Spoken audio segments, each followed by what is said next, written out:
നയിക്കുന്ന ഞങ്ങളുടെ സ്വർഗീയ പിതാവേ, അനുഗ്രഹിക്കപ്പെട്ട ഈ സന്ധ്യാസമയത്തിനായി നന്ദിയോടെ സ്തോത്രം. എന്റെ കർത്താവിന്റെ തിരുപാദത്തിൽ ഒരു പ്രാവശ്യം കൂടെ കർത്താവെ, ദൈവവചനം പഠിക്കണമെന്നുള്ള ദാഹത്തോട് കർത്താവെ തിരുസന്നിൽ വരുന്ന കർത്താവെ യഹോവയുടെ വചനമായിരിക്കും നന്ദിയോടെ സ്തോത്രം. പരിശുദ്ധാത്മാവ് എഴുതപ്പെട്ട തിരുവചനത്തിന് നന്ദിയോടെ സ്തോത്രം.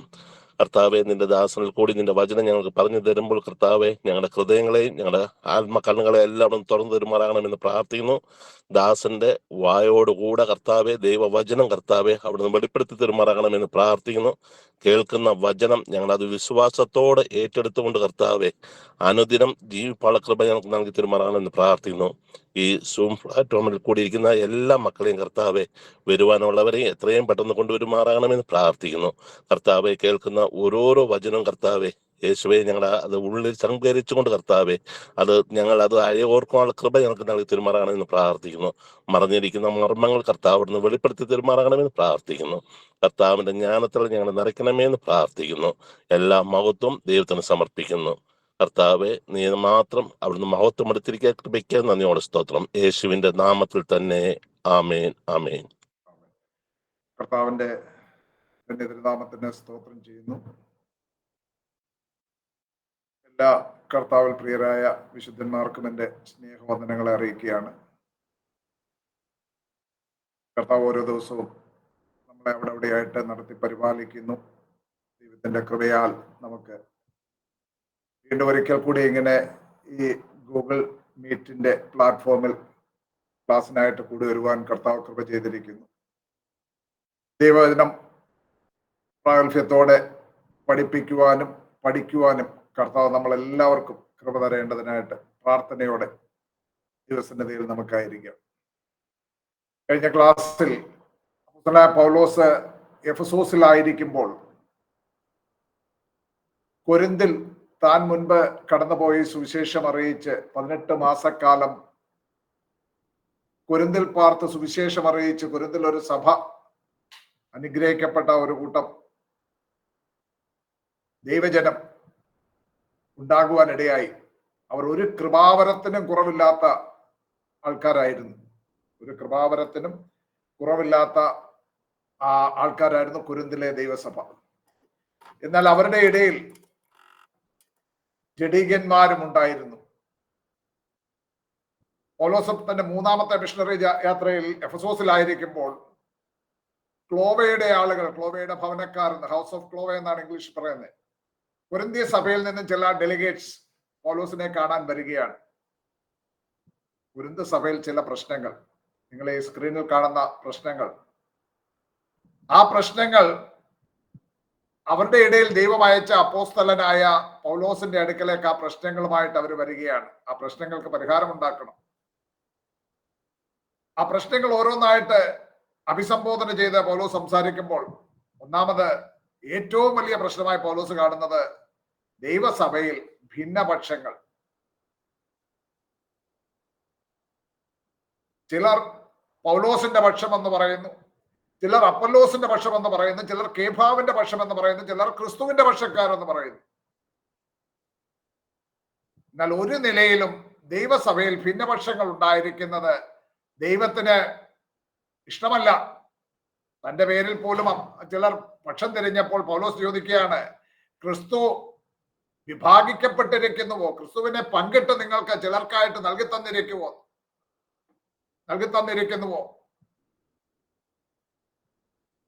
ക്രിസ്തുവിനെ പങ്കിട്ട് നൽകി തരുവാൻ സാധിക്കില്ല. ക്രിസ്തു എല്ലാവർക്കും വേണ്ടി ക്രിസ്തു ഉണ്ട്.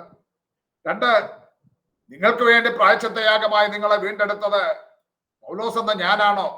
അല്ലവേ അല്ല. ക്രൂശിക്കപ്പെട്ടത് ക്രിസ്തുവാണ്. നിങ്ങൾ സ്നാനമേറ്റത് പൗലോസിന്റെ നാമത്തിലാണോ? അല്ലവേ അല്ല. നിങ്ങൾ സ്നാനമേറ്റത് യേശു ക്രിസ്തുവിന്റെ നാമത്തിലാണ്. അത് ഓർമ്മിപ്പിച്ചുകൊണ്ട് ഭിന്നപക്ഷങ്ങൾ അരുത് എന്ന് താൻ പഠിപ്പിക്കുകയാണ്. അവരെ കർക്കശമായി അവർക്ക് ശാസന നൽകുകയാണ്.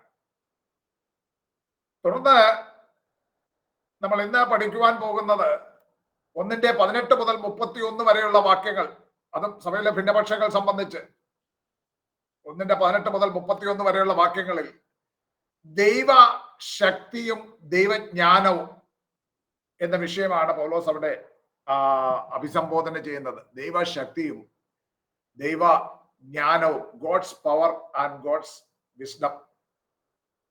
18-ാം വാക്യത്തിൽ നമ്മൾ കാണുന്നു, ക്രൂശിന്റെ വചനം നശിച്ചു പോകുന്നവർക്ക് ഭോഷത്വവും രക്ഷിക്കപ്പെടുന്ന നമുക്കോ ദൈവശക്തിയുമാകുന്നു. ക്രൂശിന്റെ വചനം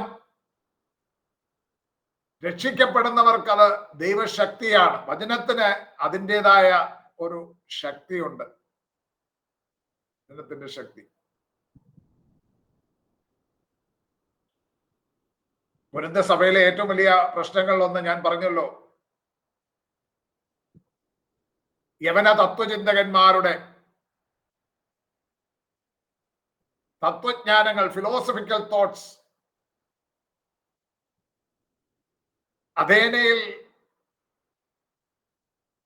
യവന തത്വചിന്തകളുടെ ആസ്ഥാനമായിരുന്ന അഥേനയ്ക്ക് സമീപമുള്ള കൊരിന്തിലേക്കും ആ തത്വജ്ഞാനത്തിന്റെ അതിപ്രസരം ഉണ്ടായിരുന്നു. മാനുഷിക ബുദ്ധി കൊണ്ട്, തത്വജ്ഞാനം കൊണ്ട് ജനങ്ങളെ വശീകരിച്ച് തങ്ങളുടെ പിന്നിൽ നിർത്തുന്ന നേതാക്കന്മാരുണ്ടായിരുന്നു അവരുടെ ഇടയിൽ.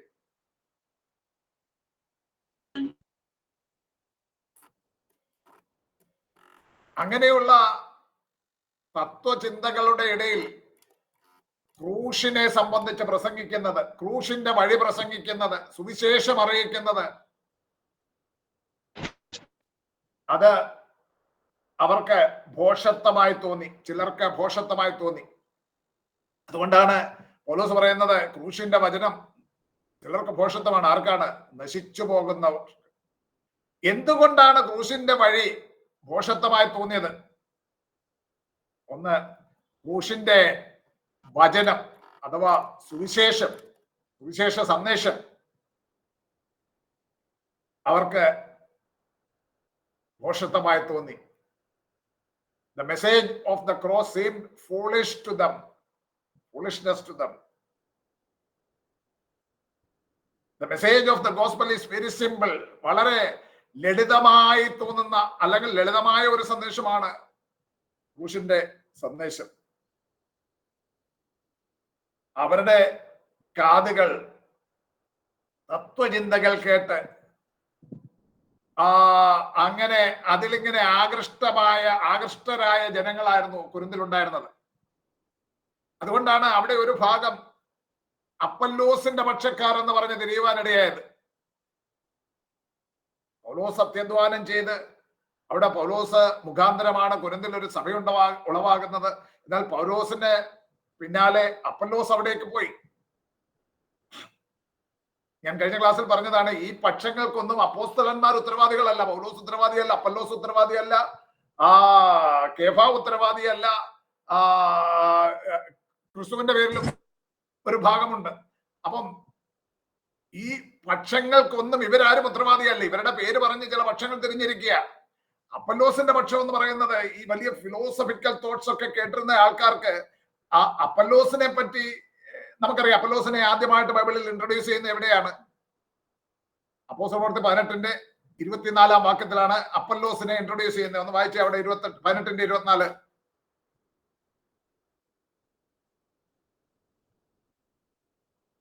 അപ്പോസ്തലപ്രവൃത്തി, ആക്ട്സ് ഓഫ് ദി അപ്പോസ്തലസ്. അലസ്കരന്ത്യക്കാരനായ വാഗ്വൈഭവവും തിരുവെഴുത്തുകളിൽ സാമർഥ്യമുള്ള അപ്പല്ലോസ് എന്ന പേരുള്ള യഹൂദൻ എഫെസോസിലെത്തി. നോക്കുക,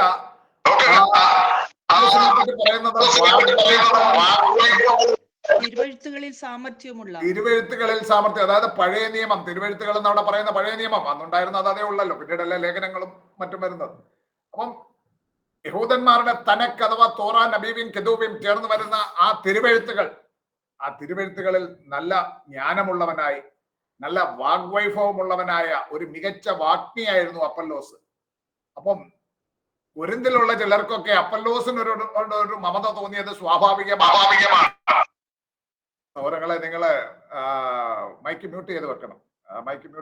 വായിക്കുമ്പോൾ അൺമ്യൂട്ട് ചെയ്യുക, തുടർന്ന് മ്യൂട്ട് ചെയ്യണം, അല്ലെങ്കിൽ ഒക്കെ ഉണ്ടാകുന്നു.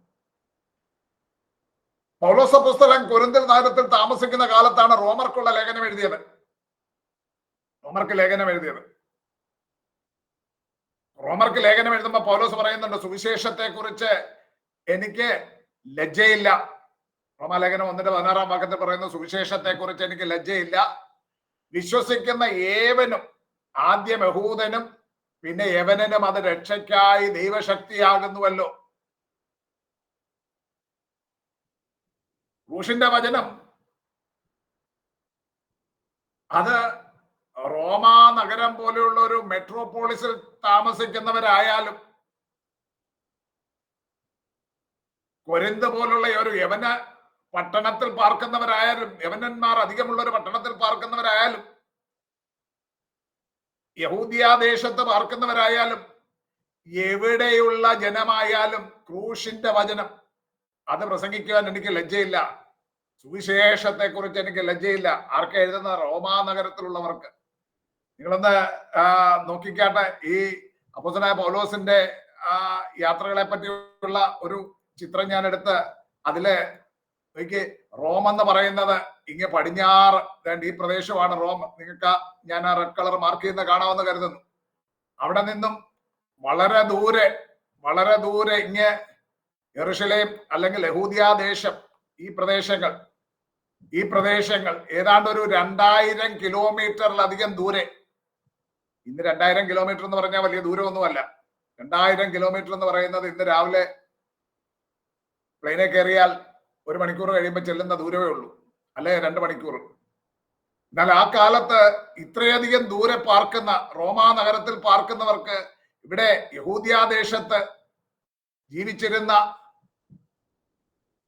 ഒരു സാധാരണ മനുഷ്യൻ, അവരുടെ ദൃഷ്ടിയിൽ സാധാരണ മനുഷ്യൻ, തങ്ങളുടെ പടയാളികൾ കുരിശിൽ തറച്ചു കൊന്നവനായ ഒരു സാധാരണ മനുഷ്യൻ, അങ്ങനെയുള്ള ഒരു മനുഷ്യന്റെ മരണം തങ്ങളുടെ രക്ഷയ്ക്ക് വഴിയൊരുക്കുമെന്ന് അംഗീകരിക്കുവാൻ പ്രയാസമായിരുന്നു. അത്ര ദൂരെ. ഇന്നത്തെ പോലെ കമ്മ്യൂണിക്കേഷൻ സിസ്റ്റം ഒന്നുമില്ല, മൊബൈൽ ഫോണില്ല, വാട്സപ്പ് ഇല്ല, ഇൻസ്റ്റാഗ്രാം ഇല്ല, യാതൊന്നുമില്ല, ഇന്റർനെറ്റ് ഇല്ല, എന്തിന് ടെലഫോൺ പോലും ഇല്ല. ദിവസങ്ങളും മാസങ്ങളും കപ്പൽ യാത്ര ചെയ്ത്, ആ പായ്ക്കപ്പലുകളിൽ യാത്ര ചെയ്തും മറ്റും വേണം ഇത്രയധികം ദൂരം പോകാൻ. അങ്ങനെ ഇരിക്കുന്ന റോമാ സാമ്രാജ്യത്തിലെ ഒരു ചെറിയ പ്രവിശ്യയായ ജൂദയ, അവിടെയുള്ള ഒരു സാധാരണ മനുഷ്യൻ, ആ മനുഷ്യന് ഏറ്റവും നിന്ദ്യമായ ഒരു മരണം, തങ്ങളുടെ പടയാളികൾ കുരിശിൽ തറച്ചു കൊന്ന ഒരു വ്യക്തി, ആ വ്യക്തിയുടെ മരണം തങ്ങളുടെ രക്ഷയ്ക്ക് വഴിയൊരുക്കുമെന്ന് അംഗീകരിക്കുവാൻ പ്രയാസമായിരുന്നു. എന്നാൽ പൗലോസ് പറയുകയാണ്, ഞാൻ ആ സന്ദേശം നിങ്ങളോട് അറിയിക്കുന്നതിൽ ലജ്ജിക്കുന്നില്ല. കാരണം വിശ്വസിക്കുന്ന ഏവനും, റോമാക്കാരനായാലും യവനനായാലും യഹൂദ്യനായാലും ആർക്കായാലും രക്ഷയ്ക്കായുള്ള ദൈവശക്തി എന്ന് പറയുന്നത് സുവിശേഷമാണ്. കൊരിന്ത്യരെ സംബന്ധിച്ച്, കൊരിന്ത്യരെ നോക്കുക, കൊരിന്ത് എന്ന് പറയുന്നതും വളരെ ദൂരെയാണ്, ഈ ഭാഗത്ത് വരും. അക്കായയിലെ കൊരിന്ത് എന്ന് പറയുന്ന പട്ടണം, കൊരിന്തും വളരെ ദൂരെയാണ്, യെരുശലേമിൽ നിന്നൊക്കെ വളരെ ദൂരെയാണ് കൊരിന്ത്. ആ കൊരിന്ത് എന്ന് പറയുന്ന പട്ടണം സാംസ്കാരികവും സാമൂഹികമായൊക്കെ വളരെ ഔന്നത്യം പുലർത്തിയിരുന്ന ഒരു പട്ടണം. യവനന്മാര്, ഞാൻ കഴിഞ്ഞ ക്ലാസ്സിൽ പറഞ്ഞല്ലോ, യവനന്മാര് മറ്റുള്ളവരെ ബർബരന്മാരെന്നാ വിളിക്കുന്നത്, ബാർബേറിയൻസ് എന്ന് പറഞ്ഞ അൺസിവിലൈസ്ഡ്. അപ്പം അങ്ങനെയുള്ള യവനന്മാർക്ക് അവരോട് പറയുകയാണ്, ക്രൂശിന്റെ വചനം രക്ഷിക്കപ്പെടുന്ന നമുക്ക് ദൈവശക്തിയാകുന്നു, നശിച്ചു പോകുന്നവർക്ക് അത് ഭോഷത്വമാണ്. ഒരു മനുഷ്യന്റെ പ്രായശ്ചിത്ത മരണത്തിലൂടെ സകല മനുഷ്യർക്കും നിത്യജീവൻ എന്ന ദൈവിക സന്ദേശം കൊരിന്ത്യർക്ക് ഭോഷത്വമായി തോന്നി. ഒരു ദരിദ്രനായ യഹൂദ തച്ചന്റെ മരണത്തിലൂടെ സമ്പന്നന്മാരും ബുദ്ധിമാന്മാരുമായ യവനന്മാർക്ക് രക്ഷ വരുമെന്ന് അവർക്ക് അംഗീകരിക്കുവാൻ അത് സാധിക്കില്ല. എന്നാൽ വിശ്വസിക്കുന്നവർക്ക് യേശു ഒരു സാധാരണ മനുഷ്യനായിരുന്നില്ല, മറിച്ച് യേശു ദൈവപുത്രനാണ്. ആകയാൽ യേശുവിന്റെ മരണം, യേശുവിന്റെ പുനരുത്ഥാനം, അത് രക്ഷിക്കപ്പെടുന്നവർക്ക് ഏറെ പ്രത്യാശ നൽകുന്ന അതിശയകരമായ കാര്യമാണ്. 18-ാം വാക്യത്തിൽ പറയുന്നു, രക്ഷിക്കപ്പെടുന്ന നമുക്കോ, രക്ഷിക്കപ്പെടുന്നവർ എന്നും നശിച്ചു പോകുന്നവരെന്നും ഒരു 2 വിഭാഗം ആൾക്കാരുണ്ട് ലോകത്തിൽ. ക്ലാസ്സിൽ എനിക്ക് തോന്നുന്നു ഈ ഭാഗം ഞാനൊന്ന് ഓടിച്ചു പറഞ്ഞതാണ്. രക്ഷിക്കപ്പെടുന്നവരെന്ന് പറയുന്നത് ക്രിസ്തുവിനോട് ചേർന്ന് ജീവൻ പ്രാപിക്കുന്നവരാണ്. നശിച്ചു പോകുന്നവരെന്ന് പറയുന്നത് ക്രിസ്തുവിൽ നിന്ന് അകന്നു പോകുന്നവരാണ്. വാക്യം വായിക്കാം. എഫേസ്യർ 4:18-19 വാക്യങ്ങൾ ഒരാൾ വായിച്ചാട്ടെ. എഫേസ്യർ 4:18-19.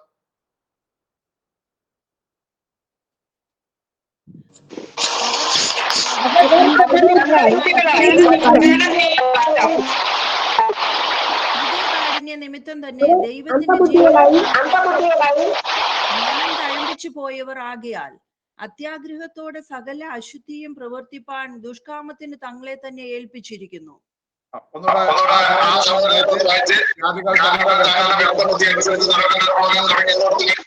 അവർ അന്ധബുദ്ധികളായ അജ്ഞാന നിമിത്തം ഹൃദയകാഠിന്യ നിമിത്തം തന്നെ ദൈവത്തിന്റെ ജീവനിൽ നിന്ന് അകന്നു മനം തഴമ്പിച്ചു പോയവർ ആകയാൽ. ജീവനിൽ നിന്നകന്ന്, കുറെ കൂടെ ഭംഗിയായി പറഞ്ഞു കഴിഞ്ഞാൽ ദൈവത്തിൽ നിന്നകന്ന് ജീവനിൽ നിന്നകന്നു പോയവരാണ്. ദൈവത്തിൽ നിന്നകന്നു പോയ, ക്രിസ്തുവിൽ നിന്നകന്നു പോയാൽ ജീവനിൽ നിന്നകന്നു പോകുന്നത്. ക്രിസ്തുവിനോട് ചേരുമ്പോഴാണ് ജീവൻ പ്രാപിക്കുന്നത്. ഒരു വാക്യം കൂടെ വായിക്കാം. 1 പത്രോസ് 2:4-5 വാക്യങ്ങൾ. 1 പത്രോസ് 2:4-5 വാക്യങ്ങൾ. ജീവനുള്ള കല്ലായ അവന്റെ അടുക്കൽ വന്നിട്ട് നാമും ജീവനുള്ള കല്ലുകൾ എന്ന പോലെ ആത്മീയഗ്രഹമായി പണിയപ്പെടുന്നു. അപ്പം ജീവനുള്ള കല്ലായ ക്രിസ്തുവിന്റെ അടുക്കൽ വരുമ്പോഴാണ് നാം ജീവനുള്ളവരായി തീരുന്നത്. ക്രിസ്തുവിൽ നിന്ന് അകന്നു പോയാൽ ജീവനിൽ നിന്ന് അകന്നു പോകുന്നു. ക്രിസ്തുവിനോട് ചേരുമ്പോൾ ജീവനുള്ളവരായി തീരുകയാണ്. ഒരു പച്ചിരുമ്പ് കാന്തത്തോട് ചേരുമ്പോൾ ആ ഇരുമ്പിലേക്ക് ആ കാന്തിക ശക്തി വ്യാപരിച്ചിട്ട് അതും കാന്തിക ശക്തിയുള്ള ഒരു ലോഹമായി മാറുന്നത് പോലെ ക്രിസ്തുവിലേക്ക് പറ്റിച്ചേരുമ്പോൾ നാമും ജീവനുള്ള കല്ലുകളായി തീരുകയാണ്. ജീവനുള്ള കല്ലായി ക്രിസ്തുവിനോട് ചേർന്ന് നാമും ജീവനുള്ള കല്ലുകളായി ആത്മീക ഗ്രഹമായി പണിയപ്പെടുകയാണ്.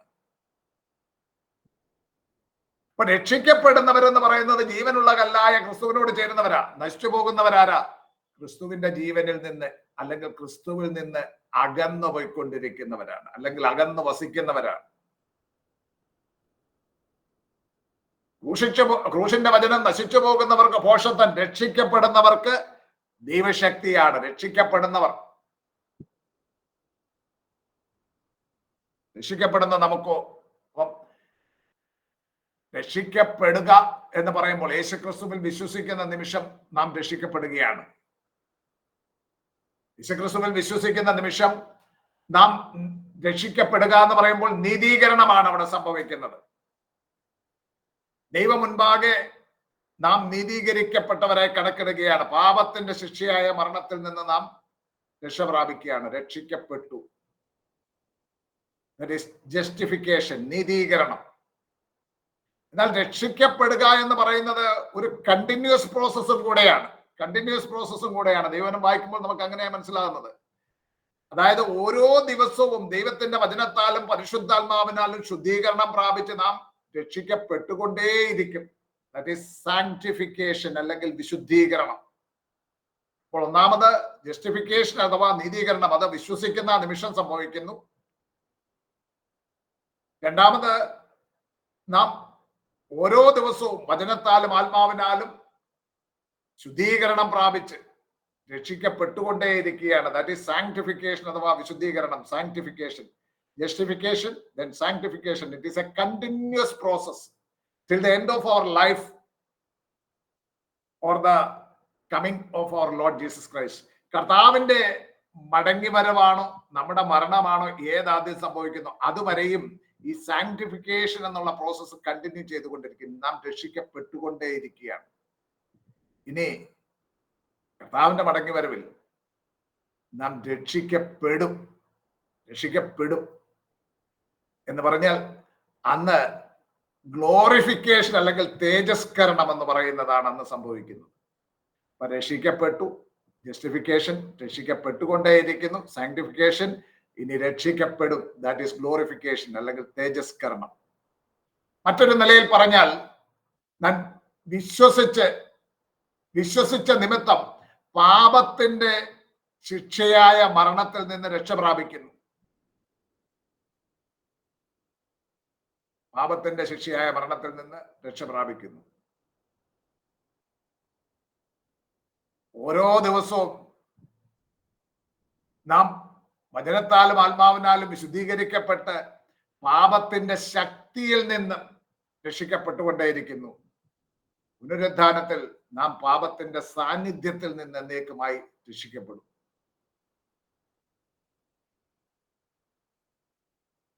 രക്ഷ എന്ന് പറയുന്നത് from the punishment of sin, then അല്ലെങ്കിൽ പെനാൽറ്റി ഓഫ് സിൻ, അതിൽ നിന്നുള്ള രക്ഷ, then from the power of sin, അതാണ് sanctification, from the presence of sin, അതാണ് ഗ്ലോറിഫിക്കേഷൻ. അങ്ങനെ രക്ഷിക്കപ്പെട്ടവരെ സംബന്ധിച്ച് എബ്രായ ലേഖനത്തിൽ പറഞ്ഞിരിക്കുന്ന ഒരു വചനഭാഗം ഒന്ന് ഓർമ്മിപ്പിച്ച്, ഒരു മുന്നറിയിപ്പ് ഓർമ്മിപ്പിച്ചു പോകാൻ താല്പര്യപ്പെടുക. 10-ാം അധ്യായം എബ്രായർ 10:26-27 വാക്യങ്ങൾ. എബ്രായർ 10:26-27 വാക്യങ്ങൾ. സത്യത്തിന്റെ പരിജ്ഞാനം ലഭിച്ച ശേഷം നാം മനഃപൂർവ്വം പാപം ചെയ്താൽ പാപങ്ങൾക്ക് വേണ്ടി ഇനി ഒരു യാഗവും ശേഷിക്കാതെ ന്യായവിധിക്കായി ഭയങ്കരമായ ഒരു പ്രതീക്ഷയും എതിരികളെ ദഹിപ്പിക്കാനുള്ള ക്രോധാഗ്നിയുമേ ഉള്ളൂ. രക്ഷിക്കപ്പെട്ടവർക്ക് നൽകുന്ന മുന്നറിയിപ്പാണ്. സത്യത്തിന്റെ പരിജ്ഞാനം ലഭിച്ച ശേഷം പിന്നെയും പാപം ചെയ്താൽ ഈ ഒരു യാഗവും ശേഷിക്കുന്നില്ല, ഈ ഒരു യാഗവുമില്ല. ന്യായവിധിക്കായി ഭയങ്കരമായ ഒരു പ്രതീക്ഷയും ദൈവ കോപാഗ്നിയും മാത്രമേ ബാക്കിയുള്ളൂ. ഇവിടേക്ക് മടങ്ങി വരാം. കൊരിന്ത്യർ ലേഖനം 1 കൊരിന്ത്യർ 1:19 പറയുന്നു, ജ്ഞാനികളുടെ ജ്ഞാനം ഞാൻ നശിപ്പിക്കുകയും ബുദ്ധിമാന്മാരുടെ ബുദ്ധി ദുർബലമാക്കുകയും ചെയ്യും. യെശയ്യാ പ്രവാചകന്റെ പുസ്തകം 29:14 അവിടെ ഉദ്ധരിച്ചിരിക്കുകയാണ്. യെശയ്യാ 29:14 ഉദ്ധരിച്ചിരിക്കുകയാണ്. ആ കാലഘട്ടത്തിൽ അവിടെ ഉണ്ടായിരുന്ന തത്വചിന്തകന്മാരുടെ, മാനുഷിക ജ്ഞാനം വിളമ്പുന്നവരുടെ കാര്യമാണ് ഇവിടെ കൊരിന്ത്യ സഭയിലും അവരുടെ സാന്നിധ്യമുണ്ടായി. അതുകൊണ്ടാണ് പൗലോസ് പറയുകയാണ്, ജ്ഞാനികളുടെ ജ്ഞാനം ഞാൻ നശിപ്പിക്കും, ബുദ്ധിമാന്മാരുടെ ബുദ്ധി ദുർബലമാക്കും. ദൈവിക ജ്ഞാനം ഗ്രഹിച്ചുകൂടാതെ വണ്ണം, അല്ലെങ്കിൽ സുവിശേഷത്തിന്റെ സന്ദേശം ഗ്രഹിച്ചുകൂടാതെ വണ്ണം ചിലരുടെ ബുദ്ധി ദുർബലമാക്കപ്പെടുന്നു. ദൈവം അങ്ങനെ ചെയ്തു എന്നാണ് പൗലോസ് പറയുന്നത്. കഴിഞ്ഞ ആഴ്ച പറഞ്ഞല്ലോ, വിശ്വസിക്കുവാനും കഷ്ടം സഹിക്കുവാനും വരം നൽകിയിരിക്കുന്നു.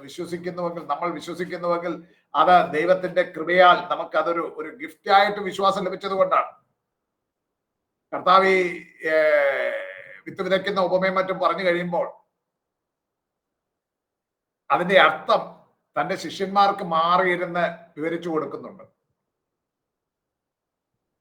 പ്രത്യേകം പറയുകയാണ്, മറ്റുള്ളവരുടെ കണ്ണ് കുരുടാക്കി കാത് ചെകിടാക്കി ഒക്കെ വെച്ചിരിക്കുകയാണ്, നിങ്ങൾക്കത് ഗ്രഹിക്കേണ്ടതിന് ഞാനിത് പറയുന്നതാണെന്ന് കർത്താവ് അവരോട് പറയുന്നുണ്ട്. ദൈവത്തിന്റെ തിരഞ്ഞെടുപ്പിലുള്ളവർക്ക് ദൈവം വെളിപ്പെടുത്തി കൊടുക്കുന്നു. ദൈവം നമ്മോട് കൃപ ചെയ്ത് ദൈവം തൻ്റെ കൃപയുടെ സന്ദേശം നമുക്ക് വെളിപ്പെടുത്തി തന്നിരിക്കുകയാണ്. എന്നാൽ ചിലരുടെയൊക്കെ കണ്ണ് കുരുടാക്കി ഹൃദയം തടിപ്പിച്ചിരിക്കുകയാണ്.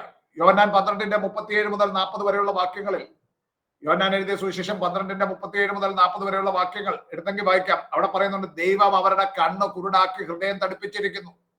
യെശയ്യാ 6:10 ഉദ്ധരിച്ചിരിക്കുകയാണ് അവിടെ. ഇത് സംബന്ധിച്ചിട്ട് യേശു വാങ്ങിപ്പോയി, ഇത് സംസാരിച്ചിട്ട് യേശു വാങ്ങിപ്പോയി, അവരെ വിട്ട് മറഞ്ഞു. അവർ കാണെ അവൻ ഇത്ര വളരെ അടയാളങ്ങളെ ചെയ്തിട്ടും അവർ അവനിൽ വിശ്വസിച്ചില്ല. കർത്താവെ, ഞങ്ങൾ കേൾപ്പിച്ചത് ആർ വിശ്വസിക്കുന്നു? കർത്താവിന്റെ ഭുജം ആർക്ക് വെളിപ്പെട്ടിരിക്കുന്നു എന്ന് യെശയ്യാ പ്രവാചകൻ പറഞ്ഞ വചനം നിവൃത്തിയാകുവാൻ ഇടവന്നു. അവർക്ക് വിശ്വസിപ്പാൻ കഴിഞ്ഞില്ല. അതിന്റെ കാരണം യെശയ്യാവ് വേറെ ഒരിടത്ത് പറയുന്നത്, അവർ കണ്ണുകൊണ്ട് കാണുകയോ ഹൃദയം കൊണ്ട് ഗ്രഹിക്കുകയോ മനം തിരിയുകയോ താൻ അവരെ സൗഖ്യമാക്കുകയോ ചെയ്യാതിരിക്കേണ്ടതിന് അവരുടെ കണ്ണ് അവൻ കുരുടാക്കി ഹൃദയം തടിപ്പിച്ചിരിക്കുന്നു. നോക്കുക, ചിലരെ അവർക്ക് വ്യക്തമായി പലതും വെളിപ്പെട്ട് കിട്ടിയിട്ടും അത് ഗ്രഹിക്കാതിരിക്കേണ്ടതിന് അവരുടെ കണ്ണ് കുരുടാക്കിയിരിക്കുന്നു, ഹൃദയം തടിപ്പിച്ചിരിക്കുന്നു.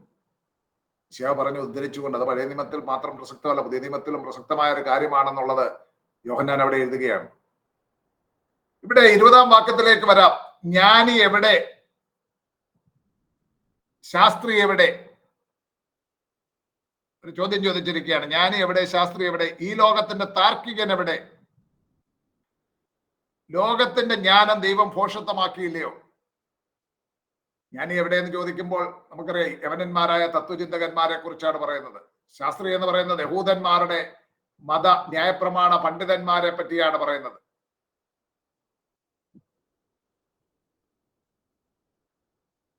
പൗലോസ് പറയുകയാണ്, ലോകത്തിന്റെ ദൈവം ഭോഷത്വമാക്കി. ലോകത്തിന്റെ ജ്ഞാനം ദൈവം ഭോഷത്വമാക്കി ഇല്ലയോ എന്നുള്ള ചോദ്യം തന്നെ ഒരു ഉത്തരമാണ്. ഭോഷത്വമാക്കി. മനുഷ്യ നിർമ്മിതമായ പ്രത്യയശാസ്ത്രങ്ങൾ മനുഷ്യന്റെ ജ്ഞാനം കൊണ്ട് ദൈവിക മർമ്മങ്ങൾ അത് ഗ്രഹിക്കുവാൻ സാധിക്കുന്നതല്ല. നമ്മള് രണ്ടാം പുസ്തകം കൊരിന്ത്യർക്ക് എഴുതിയ 2-ാം ലേഖനം 10-ാം അധ്യായത്തിലേക്ക് വരുമ്പോൾ അതിന് 4-5 വാക്യങ്ങൾ ഒന്ന് വായിച്ചാൽ, 2 കൊരിന്ത്യർ 10:4-5. ഞങ്ങളുടെ പോരിന്റെ ആയുധങ്ങളോ ഇടിയങ്ങളല്ല, കോട്ടകളെ ഇടിപ്പാൻ ദൈവസന്നിധി ശക്തിയുള്ളവർ. അവയാൽ ഞങ്ങൾ സങ്കല്പങ്ങളും ദൈവത്തിന്റെ പരിജ്ഞാനത്തിന് വിരോധമായി പൊങ്ങുന്ന എല്ലാ ഉയർച്ചയും ഇടിച്ചു കളഞ്ഞ വിചാരത്തെയും ക്രിസ്തുവിനോടുള്ള അനുസരണത്തിനായിട്ട് പിടിച്ചടക്കി. പൗലോസ് പറയുകയാണ്, ഞങ്ങളുടെ പോരിന്റെ ആയുധങ്ങൾ ജഡികങ്ങളല്ല, കോട്ടകളെ ഇടിപ്പാൻ ദൈവസന്നിധിയിൽ ശക്തിയുള്ളവ തന്നെ. എന്താണ് അവിടെ കോട്ടകൾ എന്ന് പറയുന്നത്? ദൈവസന്നിധിയിൽ കോട്ടകളെ എടുപ്പാൻ ദൈവസന്നിധിയിൽ ശക്തിയുള്ളത് തന്നെ. കോട്ടകൾ എന്ന് പറയുന്നത് എന്താണ്? ദൈവത്തിന്റെ പരിജ്ഞാനത്തിന് വിരോധമായി പൊങ്ങുന്ന എല്ലാ ഉയർച്ചയും. ജഡികമായ ആയുധങ്ങൾ, ദൈവത്തിന്റെ പരിജ്ഞാനത്തിന് വിരുദ്ധമായി ഉയരുന്ന തത്വചിന്തകള്, ലോകജ്ഞാനം, മനുഷ്യന്റെ മാനുഷിക ബുദ്ധിയും അവരുടെ കഴിവുകളും പ്രഭാഷണ പാഠവും മറ്റ് കഴിവുകളൊക്കെ, അങ്ങനെയുള്ള യുക്തിയും ജ്ഞാനവും ഒക്കെ, ലോകജ്ഞാനം, അവയാൽ ഉയർത്തുന്ന സങ്കല്പങ്ങളുടെ കോട്ട. അത് സംബന്ധിച്ച് 10-ാം അധ്യായത്തിൽ 4-5 വാക്യങ്ങൾ പറയുകയാണ്. പൗലോസ് പറയാണ്, ഞങ്ങളുടെ പോരിന്റെ ആയുധങ്ങൾ ജഡികങ്ങളല്ല. ഞങ്ങളുടെ പോരിന്റെ ആയുധങ്ങൾ ജഡികങ്ങളല്ല. മാനുഷികമായ ബുദ്ധിയും മാനുഷികമായ ജ്ഞാനവും ഇങ്ങനെയുള്ള ആയുധങ്ങളല്ല. ഞങ്ങൾ ദൈവത്തിന്റെ പരിജ്ഞാനമാണ്. ദൈവത്തിന്റെ പരിജ്ഞാനത്താൽ കോട്ടകളെ എടുപ്പാൻ ദൈവസന്നിധിയിൽ ശക്തിയുള്ള ആയുധങ്ങൾ ഞങ്ങൾ ഉപയോഗിക്കുന്നു. ഇങ്ങനെയുള്ള സങ്കല്പങ്ങൾ, അവയ്ക്കെതിരെ ഉയരുന്ന ആ കോട്ടകൾ, അത് ഇടിപ്പാൻ. ഇതാണ് അവിടെ പറഞ്ഞിരിക്കുന്ന 4-5 വാക്യങ്ങൾ. ഞങ്ങളുടെ പോരിന്റെ ആയുധങ്ങളോ ജഡികങ്ങളല്ല, കോട്ടകളെ എടുപ്പാൻ ദൈവസന്നിധിയിൽ ശക്തിയുള്ളവ തന്നെ. അവയാൽ ഞങ്ങൾ സങ്കല്പങ്ങളും ദൈവത്തിന്റെ പരിജ്ഞാനത്തിന് വിരോധമായി പൊങ്ങുന്ന എല്ലാ ഉയർച്ചകളും ഇടിച്ചു കളഞ്ഞു. ആത്മീകമായ ആയുധങ്ങളാൽ ദൈവത്തിന്റെ പരിജ്ഞാനത്തിന് വിരോധമായി വരുന്ന എല്ലാ ഉയർച്ചകളെയും ഇടിച്ചു കളഞ്ഞുവെന്ന് പൗലോസ് അവിടെ പറയുകയാണ്. ഇവിടെ പറയുകയാണ്, ലോകത്തിന്റെ ജ്ഞാനം ദൈവം ഭോഷത്വമാക്കി. 21-ാം വാക്യത്തിൽ പറയുന്നു, ലോകം അതിന്റെ ജ്ഞാനത്താൽ ദൈവത്തെ അറിയുന്നില്ല. ലോകം അതിന്റെ ജ്ഞാനത്താൽ ദൈവത്തെ അറിയുന്നില്ല. ലോകജ്ഞാനത്തിന് ദൈവത്തെ അറിയുവാൻ സാധിക്കുന്നില്ല. അതുകൊണ്ട് അവർക്ക് ക്രൂശിക്കപ്പെട്ട ക്രിസ്തു, സുവിശേഷ സന്ദേശം അവർക്ക് ഭോഷത്വമായി തോന്നി. എന്നാൽ കൃപ ലഭിച്ചവർക്ക്, രക്ഷിക്കപ്പെടുന്നവർക്ക് അത് വിശ്വസിക്കുവാൻ ദൈവം കൃപ ചെയ്തു. 22-ാം വാക്യത്തിലേക്ക് വരുമ്പോൾ യഹൂദന്മാർ അടയാളം ചോദിക്കുന്നു. യഹൂദന്മാർക്ക് അടയാളങ്ങൾ കണ്ട് ശീലിച്ചവരാണവർ.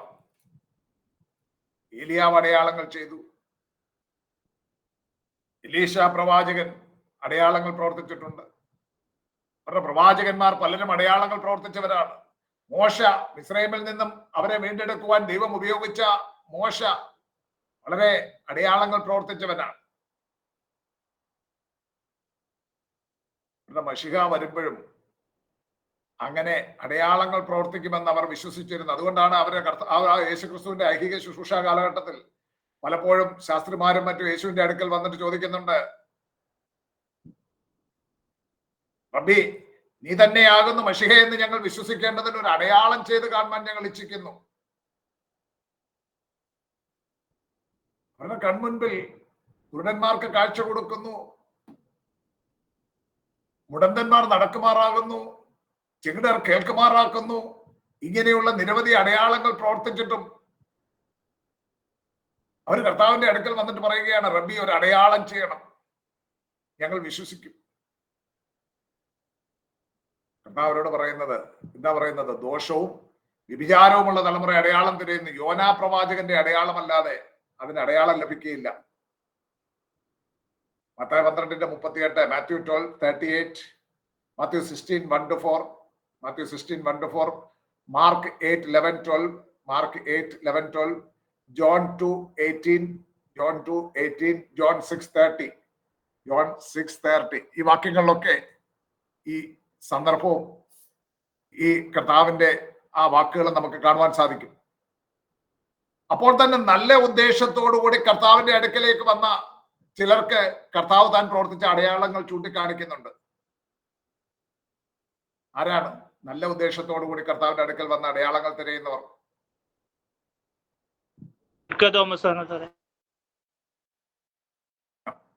നിക്കോദെമോസിനോട് അടയാളങ്ങൾ ചൂണ്ടിക്കാണിക്കുകയല്ലോ ചെയ്തു. 11-ാം അധ്യായത്തിലുണ്ട്, സ്നാപകനായ യോഹന്നാൻ ചിലരെ യേശുവിന്റെ അടുക്കലേക്ക് അയക്കുകയാണ്. അയച്ചിട്ട് യോഹന്നാൻ അപ്പം തടവിലാണ്.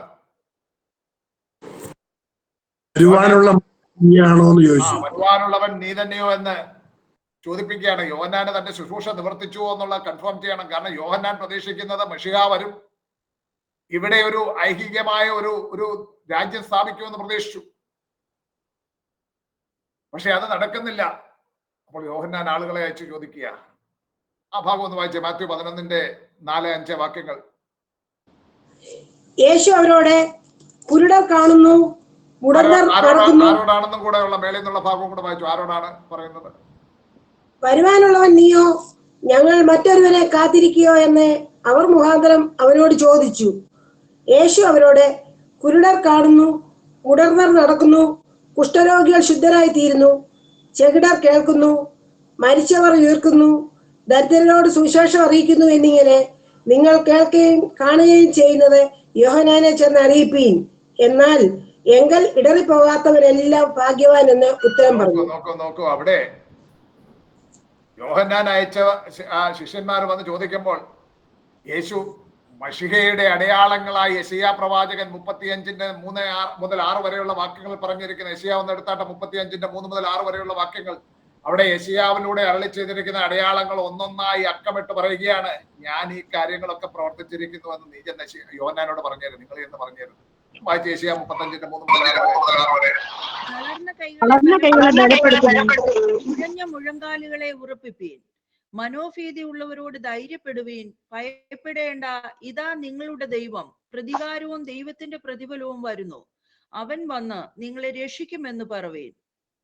അന്ന് കുരുടന്മാരുടെ കണ്ണ് തുറന്നു വരും, ചെകിടന്മാരുടെ ചെവി അടഞ്ഞിരിക്കുകയുമില്ല.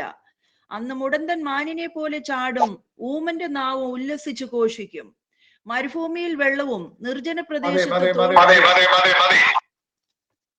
യെശയ്യാ മുഖാന്തരം അരുളി ചെയ്ത മെഷിഹയുടെ അടയാളങ്ങൾ, അതായത് മെഷിഹ വരുമ്പോൾ ഇങ്ങനെ പ്രവർത്തിക്കുമെന്നുള്ളത്, അത് യഹൂദന്മാർക്ക് അറിയാവുന്നതാണ്. യോഹന്നാന്റെ ശിഷ്യന്മാരോട് പറയുകയാണ്, ഇതാ ഞാൻ ഈ പ്രവർത്തിച്ചിരിക്കുന്ന ഈ കാര്യങ്ങളെ സംബന്ധിച്ച് നിങ്ങൾ ചെന്ന് അങ്ങോട്ട് പറഞ്ഞാൽ മതി, ബാക്കി കാര്യം യോഹന്നാനെ മനസ്സിലാക്കിക്കൊള്ളൂ. അപ്പോൾ സതുദ്ദേശത്തോടെ തന്റെ അടുക്കൽ വന്ന വിശ്വസിക്കുന്നവരായ ജനത്തിന് കർത്താവ് തന്റെ അടയാളങ്ങൾ കാട്ടിക്കൊടുക്കുമ്പോൾ തന്നെ ദോഷവും വ്യഭിചാരവുമുള്ള തലമുറ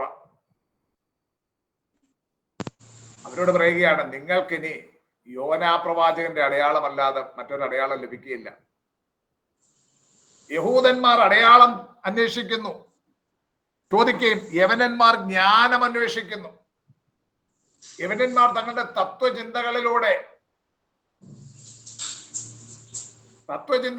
ലോകത്തിൽ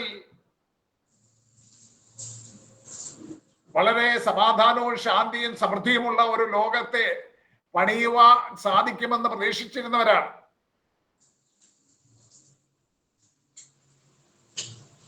തത്വജ്ഞാനികളെന്ന് ഞെളിയുന്നവരുടെ ആ പാഴ്ശ്രമങ്ങളെ അത് സംബന്ധിച്ചാണ് കർത്താവ് പറയുന്നത്, യവനന്മാർ ജ്ഞാനം അന്വേഷിക്കുന്നു. 2 ലേഖനം 5:7 പറയുന്നുണ്ട്, നാം കാഴ്ചയാലല്ല വിശ്വാസത്താൽ അത്രേ നടക്കേണ്ടത്. 2 കൊരിന്ത്യർ 5:7 പറയുന്നു, നാം കാഴ്ചയാലല്ല വിശ്വാസത്താൽ അത്രേ നടക്കേണ്ടത്. എബ്രായർ 11:1 പറയുന്നുണ്ട്, വിശ്വാസം എന്നതോ പ്രത്യാശിക്കുന്നതിന്റെ ഉറപ്പും കാണാത്ത കാര്യങ്ങളുടെ നിശ്ചയവുമാകുന്നു. വിശ്വാസം എന്നത്, ശ്വാസത്തിന് ഒരു ഡെഫിനിഷൻ കൊടുത്തിരിക്കുക, പ്രത്യാശിക്കുന്നതിന്റെ, ആശിക്കുന്നതിന്റെ എന്നാണ് മലയാളത്തിൽ കൊടുത്തിരിക്കുന്നത്, പ്രത്യാശിക്കുന്നത് എന്നാണ് കുറച്ചുകൂടെ കറക്റ്റ്. പ്രത്യാശിക്കുന്നതിന്റെ ഉറപ്പും കാണാത്ത കാര്യങ്ങളുടെ നിശ്ചയമാണ്.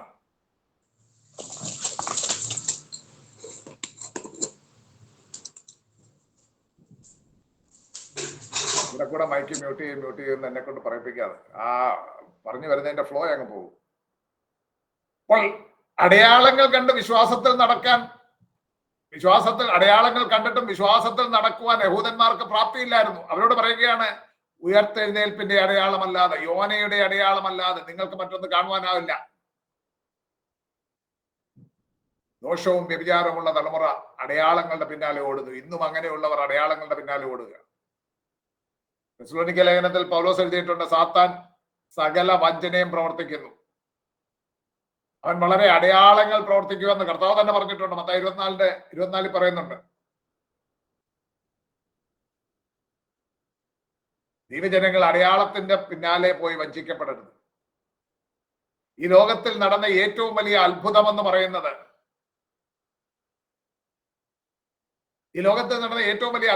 പറയുന്നത്,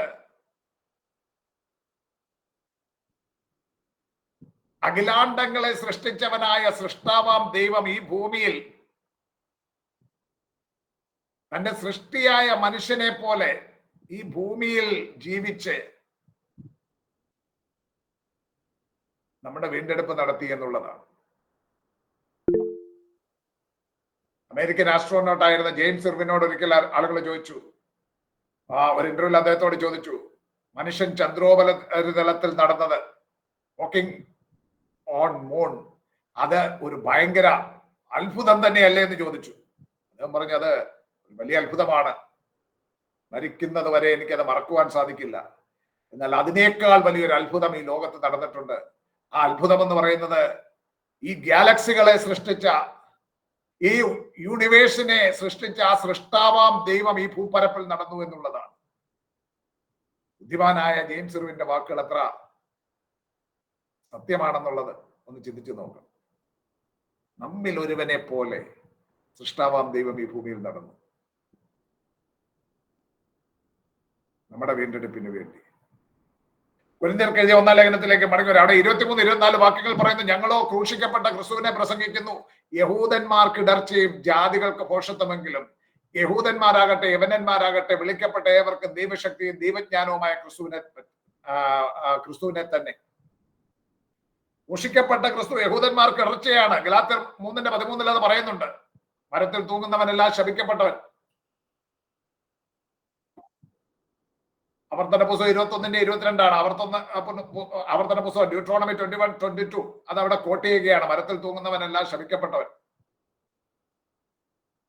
അപ്പോൾ അങ്ങനെ മരത്തിൽ തൂങ്ങിക്കൊണ്ട് ശാപമായി തീർന്ന ഒരുവൻ നമുക്ക് വേണ്ടി ശാപമായി തീർന്നിട്ട് നമ്മെ ന്യായപ്രമാണത്തിന്റെ ശാപത്തിൽ നിന്ന് വിലക്കി വാങ്ങുകയായിരുന്നു. അവരുടെ തിരുവെഴുത്തുകളിൽ അത് പറഞ്ഞിട്ടുണ്ട്. സങ്കീർത്തനങ്ങൾ 22-ാം അധ്യായത്തിലും യെശയ്യാ 53-ലും ഒക്കെ വളരെ വ്യക്തമായി യെശയ്യായുടെ കഷ്ടാനുഭവങ്ങളെ പറ്റി എഴുതിയിട്ടുള്ളതാണ്. അത് കർത്താവിന്റെ ശിഷ്യന്മാർ പോലും അത് വേണ്ട നിലയിൽ ഗ്രഹിച്ചിരുന്നില്ല. യെരൂശലേമിൽ നിന്ന് എമ്മോസിലേക്ക് പോയ ശിഷ്യന്മാരോട് കർത്താവ് പറയുന്നുണ്ടല്ലോ, ലൂക്കോസ് 24:21 ഒന്ന് വായിച്ചാട്ടെ. ലൂക്കോസ് 24:21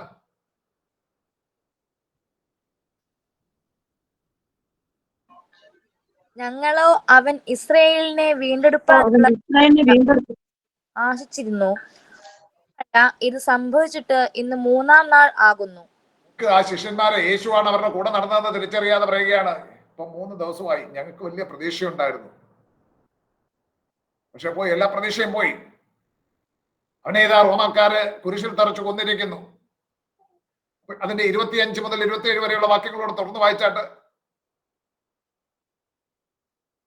കർത്താവ് എന്താണ് മറുപടി പറയുന്നത്? അവൻ അവരോട്, അയ്യോ ബുദ്ധിഹീനരെ, പ്രവാചകന്മാർ പറഞ്ഞിരിക്കുന്നത് എല്ലാം വിശ്വസിക്കാത്ത മന്ദബുദ്ധികളെ, ക്രിസ്തു ഇങ്ങനെ കഷ്ടം അനുഭവിച്ചിട്ട് തന്റെ മഹത്വത്തിന്റെ കടക്കേണ്ടതല്ലയോ എന്ന് പറഞ്ഞു. ഈ പ്രവാചകന്മാരിൽ നിന്നും എല്ലാ തിരുത്തുകളിലും തന്നെ കുറിച്ച് അവർക്ക് വ്യാഖ്യാനിച്ചു കൊടുത്തു. നോക്കൂ, മോശയും പ്രവാചകന്മാരും എല്ലാ തിരുവെഴുത്തുകളിലും, അതായത് തന്നെ തോറ, നബീവിൻ, കെതൂവിൻ, ഇതിലെല്ലാം തന്നെ കുറിച്ച് പറഞ്ഞിട്ടുള്ളത് ക്രിസ്തു കഷ്ടം അനുഭവിച്ചിട്ട് മഹത്വത്തിലേക്ക് കടക്കേണ്ടതാണ്. ആ യാഥാർത്ഥ്യം അവരുടെ കൺമുൻപിൽ, അവരുടെ തിരുവെഴുത്തുകളിൽ ഉണ്ടായിരുന്നിട്ടും അവർ തിരിച്ചറിഞ്ഞില്ല. അതുകൊണ്ട് യഹൂദന്മാർക്ക് ക്രൂശിക്കപ്പെട്ട ക്രിസ്തു എന്ന് പറയുന്നത് ഒരു ഇടർച്ചയായിരുന്നു. അവർ തങ്ങൾക്ക് രാഷ്ട്രീയ വിജയം നേടിത്തരുന്ന കരുത്തനായ ഒരു മശിഹായ രാജാവിനായിട്ടാണ് അവർ കാത്തിരുന്നത്.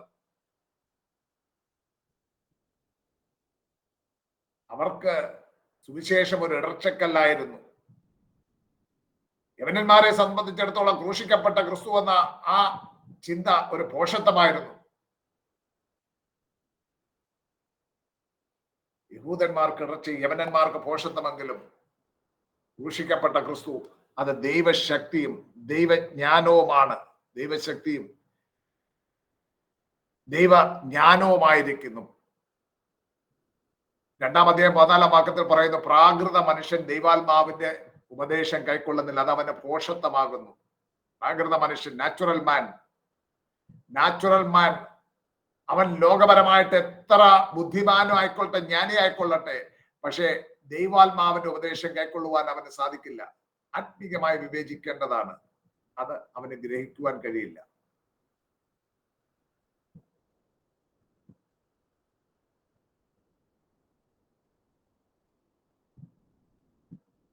ദൈവശക്തിയും ദൈവജ്ഞാനവും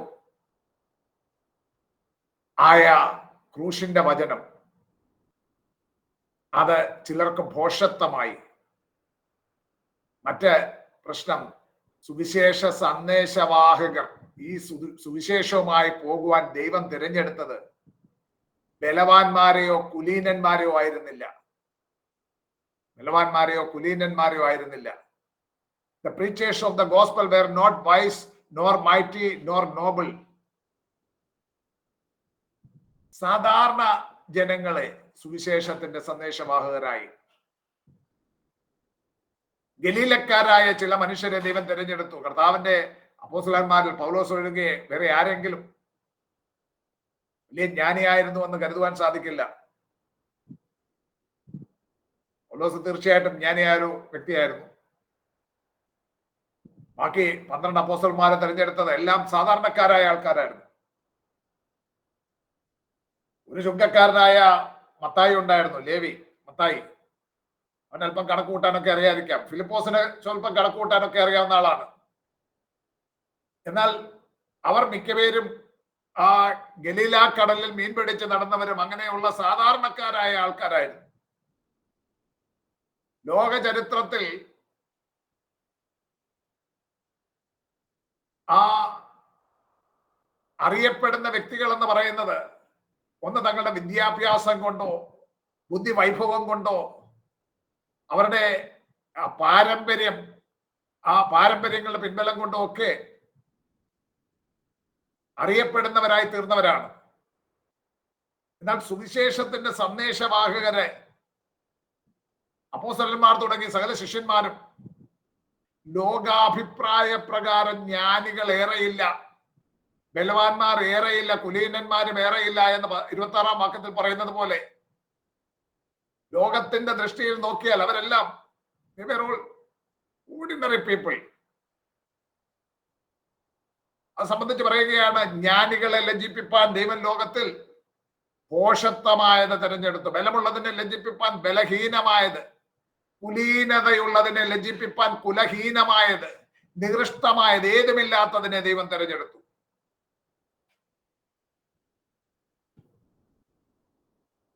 കാരണം അവിടെ താഴെ പറയുന്നുണ്ട്, ദൈവസന്നിധിയിൽ ഒരു ജഡവും പ്രശംസിക്കാതിരിക്കേണ്ടതിന് തന്നെ. തത്വജ്ഞാനികളെ പോലുള്ളവരൊക്കെ ആയിരുന്നു തിരഞ്ഞെടുക്കപ്പെട്ടിരുന്നതെങ്കിൽ അവർക്കാകുമായിരുന്നു ശ്രദ്ധ, അവരിലേക്ക് ശ്രദ്ധ ആകർഷിക്കപ്പെടാമായിരുന്നു. എന്നാൽ ദൈവസന്നിധിയിൽ ഒരു ജഡവും പ്രശംസിക്കാതിരിക്കേണ്ടതിന് ദൈവം തിരഞ്ഞെടുത്തത് ഓർഡിനറി ഫോക്സ്, സാധാരണക്കാരായ ആൾക്കാരെ.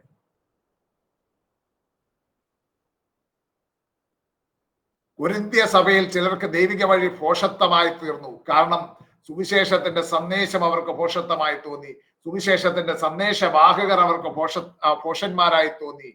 3, സുവിശേഷ സന്ദേശത്തിലുള്ള മാർഗം, the means of the gospel seemed foolishness to them. സുവിശേഷ സന്ദേശത്തിലുള്ള ആ മാർഗം എന്താണ്? ക്രൂശിക്കപ്പെട്ടവനായ ഒരു വ്യക്തിയിലൂടെ രക്ഷ പ്രാപിക്കുക. 30-ാം വാക്യത്തിൽ പറഞ്ഞു, നിങ്ങളോ അവനാൽ ക്രിസ്തുയേശുവിൽ ഇരിക്കുന്നു, അവൻ നമുക്ക് ദൈവത്തിങ്കൽ നിന്ന് ജ്ഞാനവും നീതിയും ശുദ്ധീകരണവും വീണ്ടെടുപ്പുമായി തീർന്നു. ക്രിസ്തുയേശുവിൽ നാം ആയിരിക്കുന്നതിന് കാരണീഭൂതൻ ദൈവം തന്നെയാകുന്നു. ക്രിസ്തുയേശുവിൽ നാം ആയിരിക്കുന്നതിന് കാരണീഭൂതൻ മറ്റാരുമല്ല, ദൈവം തന്നെയാണ്. നിങ്ങളോ ദൈവത്താൽ ക്രിസ്തുയേശുവിൽ ഇരിക്കുന്നു. വിശ്വസ്തനായ ദൈവമാണ് തന്റെ പുത്രനും നമ്മുടെ കർത്താവുമായ യേശു ക്രിസ്തുവിന്റെ കൂട്ടായ്മയിലേക്ക് നമ്മെ വിളിച്ചിരിക്കുന്നത്. 1-9 വാക്യത്തിൽ നമ്മൾ വായിക്കുന്നു, വിശ്വസ്തനായ ദൈവം അല്ലേ, തന്റെ പുത്രനും നമ്മുടെ കർത്താവായ യേശു ക്രിസ്തുവിന്റെ കൂട്ടായ്മയിലേക്ക് നമ്മെ വിളിച്ചിരിക്കുന്ന ദൈവം വിശ്വസ്തൻ. അപ്പം വിശ്വസ്തനായ ദൈവം യേശു ക്രിസ്തുവിന്റെ കൂട്ടായ്മയിലേക്ക് നമ്മെ വിളിച്ചിരിക്കുന്നു. അതുകൊണ്ട് നാം ക്രിസ്തുയേശുവിൽ ഇരിക്കുന്നു. എഫേസ്യർക്ക് എഴുതിയ ലേഖനം 2-ാം അധ്യായത്തിന്റെ 4 മുതലുള്ള വാക്യങ്ങൾ വായിക്കുമ്പോൾ അവിടെ കാണുന്ന കരുണാസമ്പന്നനായ ദൈവത്തിന്റെ കൃപയാൽ നാം ക്രിസ്തുവിനോട് കൂടെ ഇരിക്കുന്നു. എഫേസ്യർ 2-ാം അധ്യായത്തില് നമ്മുടെ എല്ലാവരുടെയും വിശ്വസിക്കുന്നവരുടെ ഒരു സാക്ഷ്യമായിട്ട് നമുക്കത് പറയാവുന്നതാണ്. അതിക്രമങ്ങളാലും പാപത്താലും മരിച്ചവരായ നമ്മെ അവൻ വീണ്ടെടുത്തു. മുമ്പേ ഈ ലോകത്തിന്റെ കാലഗതികളെ അനുസരിച്ച് നടന്നവരാണ്. അങ്ങനെ കോപത്തിന്റെ പാത്രങ്ങളായിരുന്ന, ദൈവക്രോധത്തിന്റെ പാത്രങ്ങളായിരുന്ന നമ്മളെ കരുണാസമ്പന്നനായ ദൈവം തിരഞ്ഞെടുത്തു. താഴോട്ട് വരുമ്പോൾ ക്രിസ്തുവിനോട് കൂടെ നമ്മെ ഇരുത്തിയിരിക്കുന്നു. അപ്പം വിശ്വസ്തനായ ദൈവം യേശു ക്രിസ്തുവിന്റെ കൂട്ടായ്മയിലേക്ക് നമ്മെ വിളിച്ചിരിക്കുന്നു. 1 കൊരിന്ത്യർ 1:9. കരുണാസമ്പന്നനായ ദൈവത്തിന്റെ കൃപയാൽ നാം ക്രിസ്തുവിനോട് കൂടെ ഇരിക്കുന്നു. എഫേസ്യർ 2:4 മുതൽ 7 വരെയുള്ള വാക്യങ്ങൾ. എഫേസ്യർ 2:4 മുതൽ 7 വരെ. പാപത്തിന്റെ ശിക്ഷയായ മരണത്തിൽ നിന്ന് നമ്മെ രക്ഷിക്കുവാൻ ദൈവം ഒരുക്കിയ വഴിയാണ് ക്രൂശിക്കപ്പെട്ടവനായ ക്രിസ്തു. റോമാലേഖനം 3:25-26 വാക്യങ്ങളൊന്ന് വായിച്ചാട്ടെ. റോമർ 3:25-26 വാക്യങ്ങൾ. വിശ്വസിക്കുന്നവർക്ക് അവൻ തന്റെ രക്തം മൂലം പ്രായശ്ചിത്തമാകുവാൻ ദൈവം അവനെ പരസ്യമായി നിർത്തിയിരിക്കുന്നു. എടുത്തെങ്കിൽ വായിക്കാം. അതറിയത്തിൽ വിശ്വസിക്കുന്നവർക്ക് അവൻ തന്റെ രക്തം മൂലം പ്രായശ്ചിത്തമാകുവാൻ ദൈവം അവനെ പരസ്യമായി നിർത്തിയിരിക്കുന്നു. ദൈവം തന്റെ പൊറുമയിൽ മുൻകഴിഞ്ഞ പാപങ്ങളെ ശിക്ഷിക്കാതെ വിടുക നിമിത്തം തന്റെ നീതിയെ പ്രദർശിപ്പാൻ താൻ നീതിമാനും യേശുവിൽ വിശ്വസിക്കുന്നവനെ നീതീകരിക്കുന്നവനും ആകേണ്ടതിന് ഇക്കാലത്ത് തന്റെ നീതിയെ പ്രദർശിപ്പാൻ തന്നെ അങ്ങനെ ചെയ്തത്. നോക്കുക, അങ്ങനെ ചെയ്തത് എന്തിനു വേണ്ടിയാണ്? യേശുവിനെ ക്രൂശിച്ചിരിക്കുന്ന സംബന്ധിച്ച് പറയാം. വിശ്വസിക്കുന്നവർക്ക് അവൻ ക്രിസ്തുവിന്റെ രക്തം മൂലം, അവൻ തന്റെ രക്തം മൂലം പ്രായശ്ചിത്തമാകുവാൻ, പ്രൊപ്പീഷിയേഷൻ ആകുവാൻ ദൈവം ക്രിസ്തുവിനെ പരസ്യമായി നിർത്തിയിരിക്കുന്നു. അടുത്ത പറയുകയാണ്, ദൈവം തന്റെ പൊറുമയിൽ. ബൈബിളിലുള്ള പഴയ മലയാളം വാക്കാണ് പൊറുമ എന്ന് പറഞ്ഞിരിക്കുന്നത്. ദീർഘക്ഷമ എന്നാണ് അതിന്റെ ആ വാക്ക്. ഈ അടുത്തിടയ്ക്ക് ഒരാൾ എന്റെ കൊരിന്ത്യ ലേഖനത്തിന്റെ പുസ്തകം വായിച്ചിട്ട് സഭ വളരെ മോശമായ പദങ്ങളൊക്കെ യൂസ് ചെയ്തിരിക്കുന്നത്. ഞാൻ പറയാം, അച്ഛാ ബൈബിളിൽ ആ വാക്യങ്ങളൊക്കെ ഉള്ള ഒന്ന് എടുത്ത് വായിച്ചു നോക്കും. ബൈബിളിൽ പറഞ്ഞിരിക്കുന്ന വാക്യം അതുപോലെ തന്നെ ഞാൻ കോട്ട് ചെയ്തിരിക്കുകയാണെന്ന് പറഞ്ഞു. ബൈബിൾ വായിക്കുന്ന ശീലമില്ലാത്ത വ്യക്തിയായിരിക്കാം. ബൈബിൾ പറയുകയാണ്, ദൈവം തന്റെ പൊറുമയിൽ മുൻകഴിഞ്ഞ പാപങ്ങളെ ശിക്ഷിക്കാതെ വിടുക നിമിത്തം തന്റെ നീതിയെ പ്രദർശിപ്പിപ്പാൻ. ദൈവം നീതിയാണ്, ദൈവം സ്നേഹമാണ്. നീതിയായ ദൈവത്തിന് പാപത്തിന്റെ ശിക്ഷയായ മരണം നൽകാതെ ആരെയും വെറുതെ വിടുവാൻ സാധിക്കത്തില്ല. എന്നാൽ സ്നേഹമായ ദൈവം രക്ഷിക്കുവാൻ ആഗ്രഹിക്കുന്നു. നീതി പാപത്തെ വെറുതെ ഇളച്ചു വിടുകയില്ല. സ്നേഹം ശിക്ഷിക്കുവാനും താല്പര്യപ്പെടുന്നില്ല. അങ്ങനെ വന്നപ്പോൾ ദൈവം തന്റെ ദീർഘക്ഷമയിൽ, പൊറുമയിൽ നമ്മുടെ പാപങ്ങളുടെ ശിക്ഷ യേശുവിന്റെ മേൽ ചുമത്തി. ഇന്ന് നാം നീതീകരിക്കപ്പെട്ടവരായിരിക്കുന്നുവെങ്കിൽ ദൈവത്തിന് തന്റെ നീതിയിൽ ചൂണ്ടിക്കാണിക്കുവാനുള്ളത്, ഇതാ എന്റെ പുത്രന്റെ പ്രായശ്ചിത്തയാഗം ഇവന്റെ പാപത്തിന്, ഇവളുടെ പാപത്തിന് പകരമായി തീർന്നിരിക്കുന്നു. ഇവന്റെ പാപത്തെ എന്റെ പുത്രന്റെ മേൽ ചുമത്തി. 2 കൊരിന്ത്യർ 5:21 പറയുന്നത് എന്താണ്? പാപമറിയാത്തവനെ നാം അവനിൽ ദൈവത്തിന്റെ നീതിയാകേണ്ടത് അവൻ നമുക്ക് വേണ്ടി പാപമാക്കി. ബൈബിളിന്റെ ഹോൾ ബൈബിളിനെ ഒരു വാക്യത്തിലേക്ക് സമ്മറൈസ് ചെയ്യാവുന്നുണ്ടെങ്കിൽ സമ്മറൈസ് ചെയ്യാൻ പറ്റുന്ന ഒരു വാക്യമാണ് 2 കൊരിന്ത്യർ 5:21. പാപമറിയാത്തവനായ, പാപമേതുമില്ലാത്തവനായ ക്രിസ്തുവിനെ, യേശുവിന്റെ മേൽ നമ്മുടെ പാപം ചുമത്തി. ദൈവം തന്റെ പുറമേയിൽ നമ്മുടെ മുൻകഴിഞ്ഞ പാപങ്ങളെ ശിക്ഷിക്കാതെ തന്റെ നീതി നിറവേറ്റുവാൻ നമുക്ക് ലഭിക്കേണ്ടതായ മരണശിക്ഷ നമ്മുടെ പാപം ചുമക്കുന്നവനായ ക്രിസ്തുവിന്റെ മേൽ നടപ്പിലാക്കുകയും യേശു ക്രിസ്തുവിന്റെ നീതി നമ്മുടെ മേൽ ചുമത്തുകയും ചെയ്തു. വിശ്വസിക്കുന്നവരുടെ മേൽ യേശു ക്രിസ്തുവിന്റെ നീതി. ലേഖനത്തിൽ പറയുന്നുണ്ടല്ലോ, ദൂതന്മാരെ സംരക്ഷണം ചെയ്യുവാനല്ല, അബ്രഹാമിന്റെ സന്തതിയെ സംരക്ഷണം ചെയ്യുവാൻ അവൻ വന്നത്. എന്ന് പറഞ്ഞാൽ വിശ്വസിക്കുന്നവരെ രക്ഷിക്കുവാനാണ് അവൻ വന്നത്. അപ്പോൾ വിശ്വസിക്കുന്നവരായ നമ്മളുടെ മേൽ ക്രിസ്തുവിന്റെ നീതി വെളിപ്പെടുകയാണ്. യേശു ക്രിസ്തുവിന്റെ രക്തം സകല പാപവും പോക്കി ശുദ്ധീകരിക്കുന്നത് അങ്ങനെയാണ്. നാം അവനിൽ വിശ്വസിക്കുമ്പോൾ നമ്മുടെ പാപങ്ങളെ യേശുവിന്റെ മേൽ ചുമത്തുകയാണ്. യേശുവിന്റെ നീതി നമ്മുടെ മേൽ. യേശുവിനല്ലാതെ ഒരു വ്യക്തിക്ക് നമ്മെ രക്ഷിക്കുവാൻ സാധിക്കത്തില്ല. യേശുവിനല്ലാതെ മറ്റൊരാൾക്കും നമുക്ക് പകരമായി മറുവിലയാകുവാൻ സാധിക്കില്ല. 49 സങ്കീർത്തനത്തിന്റെ 7-8 വാക്യങ്ങൾ ഒന്ന് വായിച്ചാണ്. 49-ന്റെ 7-8 വാക്യങ്ങൾ കോരവപുത്രന്മാർ പാടുന്ന ഒരു സങ്കീർത്തനമാണ്. 49-ന്റെ 7-8 വാക്യങ്ങൾ. സഹോദരൻ ശവക്കുഴി കാണാതെ എന്നേക്കും ജീവിച്ചിരിക്കേണ്ടതിന് അവനെ വീണ്ടെടുപ്പാനോ ദൈവത്തിന് വീണ്ടെടുപ്പ് വില കൊടുപ്പാനോ ആർക്കും കഴിയില്ല. അവരെ പ്രാണന്റെ വീണ്ടെടുപ്പ് വിലയേറിയത് അതൊരു നാൾ വീണ്ടെടുപ്പ് വിലയേറിയതാണ്. വീണ്ടെടുപ്പ് വില കൊടുക്കുവാൻ ഒരു മനുഷ്യനും കഴിയത്തില്ല. പക്ഷെ കഴിയുന്ന ഒരുവനുണ്ട്, നമ്മുടെ കർത്താവായ യേശു ക്രിസ്തുവാണ്. പാപമറിയാത്തവൻ, പവിത്രൻ, നിർമ്മലൻ, പാപികളോട് വേറിട്ടവൻ, സ്വർഗത്തെക്കാൾ ഉന്നതനായവൻ, നമ്മുടെ വീണ്ടെടുപ്പ് വില കൊടുക്കുവാൻ.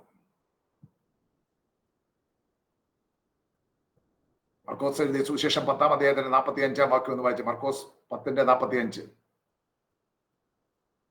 മനുഷ്യപുത്രൻ ശുശ്രൂഷ സ്വീകരിപ്പാനല്ല ശുശ്രൂഷിപ്പാനും അനേകർക്ക് വേണ്ടി തന്റെ ജീവനെ കഴിപ്പാനല്ല ശുശ്രൂഷിപ്പാനും അനേകർക്ക് വേണ്ടി തന്റെ ജീവനെ മറുവിലയായി കൊടുപ്പാനും അത്രേ വന്നത്.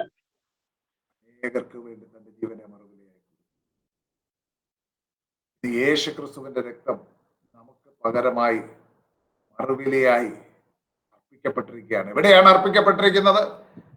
എവിടെയാണ് യേശുവിന്റെ രക്തം നമ്മുടെ വീണ്ടെടുപ്പ് വിലയായി അർപ്പിക്കപ്പെട്ടിരിക്കുന്നത്? എവിടെയാണ്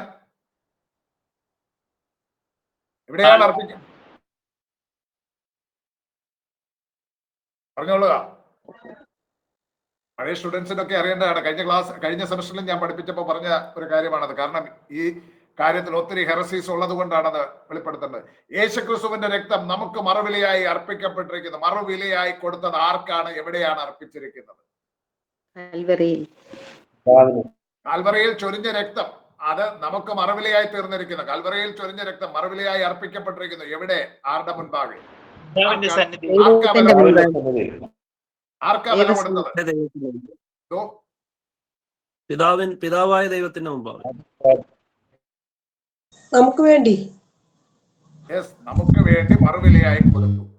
ആരുടെ മുൻപാകെയാണ് ആ മറുവിലയായി അർപ്പിച്ചത്? ആർക്കാണ് ആ വില കൊടുത്തത്? നമ്മെ വീണ്ടെടുക്കുവാനുള്ള വില ആർക്കാണ് കൊടുത്തത്? പിതാവായ ദൈവത്തിന്റെ മുമ്പാകെ. ആ, പല ഇത് പറയുന്നുണ്ട്, ചിലരൊക്കെ ശരിയും പറയുന്നുണ്ട്.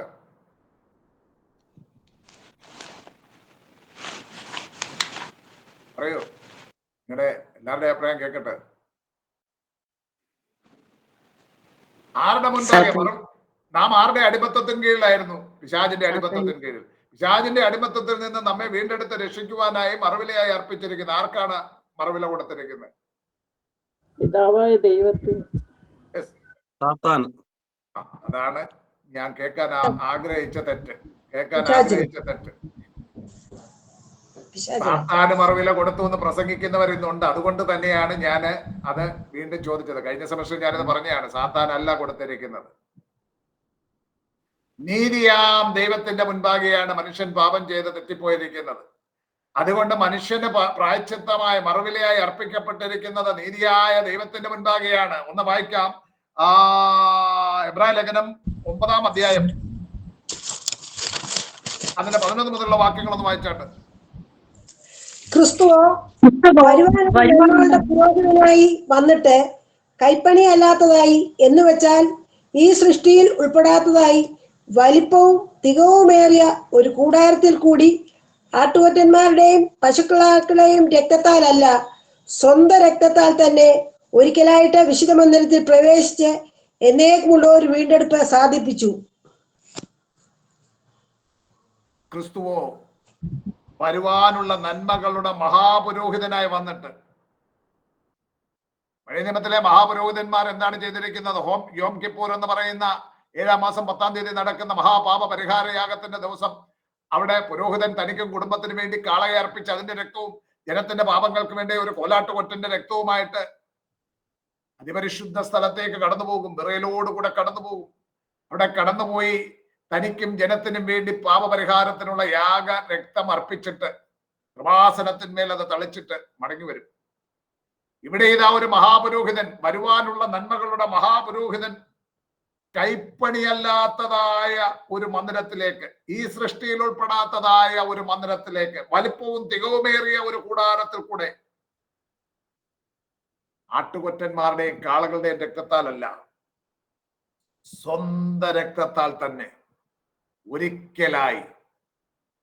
ഒരിക്കലായി അണ്ടുതോറുമല്ല, ഒരിക്കലായിട്ട് വിശുദ്ധ മന്ദിരത്തിൽ പ്രവേശിച്ച് എന്നേക്കുമുള്ള വീണ്ടെടുപ്പ് സാധിച്ചു.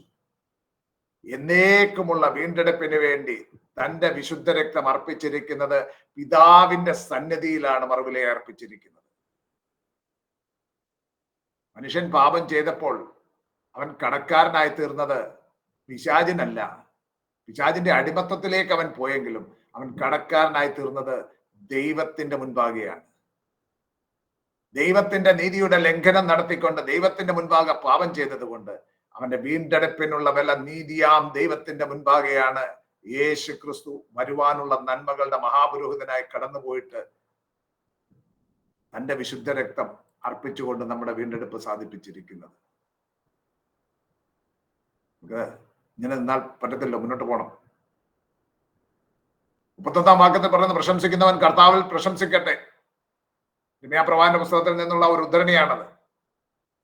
ഇർമ്യാ 9:24 പറയുന്ന, പ്രശംസിക്കുന്നവനോ യഹോവയായ ഞാൻ ഭൂമിയിൽ ദയയും ന്യായവും നീതിയും പ്രവർത്തിക്കുന്നു എന്നിങ്ങനെ എന്നെ ഗ്രഹിക്കുന്നതിൽ തന്നെ പ്രശംസിക്കട്ടെ, ഇതിലല്ലയോ എനിക്ക് പ്രസാദമുള്ളത് എന്ന് യഹോവയുടെ അരുളപ്പാട്. ഇർമ്യാവിനെ ഉദ്ധരിച്ചുകൊണ്ട് പറയുകയാണ്, പ്രശംസിക്കുന്നവൻ അവൻ പ്രശംസിക്കട്ടെ. ക്രിസ്തുവിൽ നമുക്കുള്ള നീതി, വിശുദ്ധീകരണം, വീണ്ടെടുപ്പ്. ഒന്നുകൂടെ ആവർത്തിക്കാം. ക്രിസ്തുവിൽ നമുക്കുള്ള നീതി, വിശുദ്ധീകരണം, വീണ്ടെടുപ്പ് എന്നിവയിലൂടെയാണ് ദൈവം തന്റെ ജ്ഞാനം പ്രകാശിപ്പിക്കുന്നത്. നമുക്ക് ആവശ്യമായ എല്ലാ ആത്മീയ അനുഗ്രഹങ്ങളും യേശു ക്രിസ്തു എന്ന വ്യക്തിയിൽ മാത്രമേ കണ്ടെത്താൻ കഴിയൂ. അവൻ നമ്മുടെ ജ്ഞാനമാണ്. കൊലോസ്യർ 2:3 അവൻ നമ്മുടെ ജ്ഞാനമാണ്, നമ്മുടെ നീതിയാണ്. 2 കൊരിന്ത്യർ 5:21 നമ്മുടെ നീതിയാണ്. 2 കൊരിന്ത്യർ 5:21 നമ്മുടെ വിശുദ്ധീകരണമാണ്. യോഹന്നാൻ 17:19 നമ്മുടെ വിശുദ്ധീകരണമാണ്. യോഹന്നാൻ 17:19. നമ്മുടെ വീണ്ടെടുപ്പാണ്. റോമാലേഖനം 3:24. നമ്മുടെ വീണ്ടെടുപ്പാണ്. നിങ്ങൾ നോട്ട് ചെയ്തെന്ന് ഞാൻ വിശ്വസിക്കുന്നു. നിങ്ങൾ ആ പുസ്തകത്തിൽ നോക്കിയാൽ ഇത് കാണില്ല. ഇപ്പൊ പല കാര്യങ്ങളും പുസ്തകത്തിൽ നോക്കിയാൽ ചിലപ്പോൾ കാണത്തില്ല. പുസ്തകത്തിൽ എന്ന് പറഞ്ഞാൽ ഞാൻ ഗുരുദേലേഖന പുസ്തകം പലരും മേടിച്ചിട്ടുണ്ട്. റോമർ 3:24. അപ്പം ഈ പറഞ്ഞ കാര്യങ്ങള് ആ പുസ്തകത്തിൽ ഉൾപ്പെടുത്തിയിട്ടില്ല. ഇപ്പം ഓർമ്മ വന്നത് പറഞ്ഞതാണ്. ഒന്ന്, ക്രിസ്തുവിൽ നമുക്കുള്ള നീതി, വിശുദ്ധീകരണം, വീണ്ടെടുപ്പ് എന്നിവയിലൂടെയാണ് ദൈവം തന്നെ ജ്ഞാനം പ്രകാശിപ്പിക്കുന്നത്. നമുക്ക് ആവശ്യമായ എല്ലാ ആത്മീയ അനുഗ്രഹങ്ങളും യേശുക്രിസ്തു എന്ന വ്യക്തിയിൽ മാത്രമേ കണ്ടെത്താൻ കഴിയൂ. അവൻ നമ്മുടെ ജ്ഞാനമാണ്. കൊലോസ്യർ 2:3. നമ്മുടെ നീതിയാണ്. 2 കൊരിന്ത്യർ 5:21. നമ്മുടെ വിശുദ്ധീകരണമാണ്. യോഹന്നാൻ 17:19. നമ്മുടെ വീണ്ടെടുപ്പാണ്. റോമർ 3:24. അതുകൊണ്ട് സുവിശേഷത്തിന്റെ ശക്തി അതിശയകരമാണ്. ലോകത്തിന് അത് ഭോഷത്വമായി തോന്നിയേക്കാം. എന്നാൽ യാതൊരു മനുഷ്യനും മറ്റൊരു മനുഷ്യനെ രക്ഷിക്കാൻ സാധിക്കുകയില്ല. എന്നാൽ യേശു ക്രിസ്തുവിന്റെ പ്രായശ്ചിത്തയാഗത്തിലൂടെ വിശ്വസിക്കുന്നവർക്ക് രക്ഷ പ്രാപിക്കുവാൻ കഴിയുന്നു. അതുകൊണ്ട് നമ്മുടെ പ്രശംസ പൗലോസ് പറയുന്നത് പോലെ, എനിക്കോ നമ്മുടെ കർത്താവായ യേശു ക്രിസ്തുവിന്റെ ക്രൂശിലല്ലാതെ പ്രശംസിപ്പാൻ ഇടവരരുത്. ഗലാത്യർ 6:14. എനിക്കോ നമ്മുടെ കർത്താവായ യേശു ക്രിസ്തുവിന്റെ ക്രൂശിലല്ലാതെ പ്രശംസിപ്പാൻ ഇടവരരുത്. 8 മണി കഴിഞ്ഞു. നമ്മൾ 2-ാം അധ്യായത്തിലേക്ക് പ്രവേശിച്ച് രണ്ടുകൂടി ഇന്ന് തീർക്കണമെന്ന് ചിന്തിച്ചതാണ്. 2-ാം അധ്യായത്തിൽ ഇന്ന് ഏതായാലും സ്റ്റാർട്ട് ചെയ്യുന്നില്ല. സ്റ്റാർട്ട് ചെയ്ത് കഴിഞ്ഞാൽ അത് നമുക്ക് എങ്ങും എത്തത്തില്ല. അതുകൊണ്ട് ഞാൻ ഇന്ന് എൻ്റെ ക്ലാസ് ഇവിടെ വൈൻഡപ്പ് ചെയ്യുകയാണ്. പി കെ രാജൻ ബ്രദർ പ്രാർത്ഥിച്ചു. ഈ എ എന്നുള്ള പേരിൽ കാണുന്നത് ആരാണ്? എ എന്നൊരു പേര് കാണുന്നത്. നമ്മളിവിടെ അറ്റൻഡൻസ് നോട്ട് ചെയ്യുന്നതുകൊണ്ട് നിങ്ങൾ പല തൂലികാ നാമങ്ങളിലും അറിയപ്പെട്ട് കഴിഞ്ഞാൽ നമുക്ക് അറ്റൻഡൻസ് മാർക്ക് ചെയ്യാൻ പറ്റില്ല. എ എന്നൊരു പേര് കാണുന്നുണ്ട്. അതാരാണ്?